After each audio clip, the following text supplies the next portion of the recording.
السلام علیکم پیارے دوستو، آپ سب کو عید الاضحیٰ کی بہت بہت مبارک ہو۔ آج ہم لائے ہیں آپ کے لیے ایک ایسی کہانی جو آپ کے دل کو چھو لے گی۔ ایک چھوٹے بکری اور ایک چھوٹے بچے کی دوستی کی کہانی۔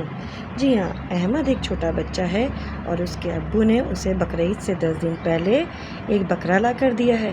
اس بکرے کا احمد بہت خیال رکھتا ہے، اسے گھاس کھلاتا ہے، پانی پلاتا ہے، اس کے ساتھ کھیلتا ہے۔ اس کا نام اس نے رکھا ہے موتی۔ جی ہاں بچوں، اس طرح کی کہانیاں اگر آپ سننا چاہتے ہیں تو آپ ہمارے چینل کو سبسکرائب کیجیے۔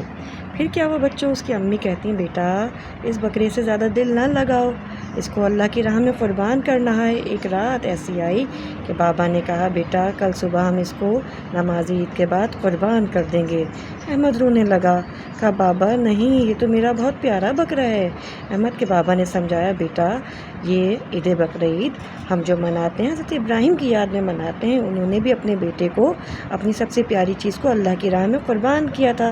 اگر تمہیں بکرا بہت پیارا ہے تو اللہ کی راہ میں اسے قربان کرنا ہوگا۔ اس کو یہ بات سمجھ میں آئی، صبح اٹھا، وضو کیا اور پھر نماز کے لیے روانہ ہوا۔ نماز پڑھ کر جب واپس آیا ہے بچوں تو پھر آخری بار اپنے بکرے کو بہت پیار کیا، گلے سے لگایا اور آہستہ سے کہنے لگا موتی میں تم سے بہت پیار کرتا ہوں لیکن اللہ سب سے زیادہ پیارا ہے۔ بس بابا کے کہنے پر وہ راضی ہوا، اس کے بکرے کی قربانی ہوئی۔ گوشت کو 3 حصوں میں تقسیم کیا گیا، ایک حصہ رشتہ داروں کے لیے، ایک غریبوں کے لیے، ایک خود کے لیے۔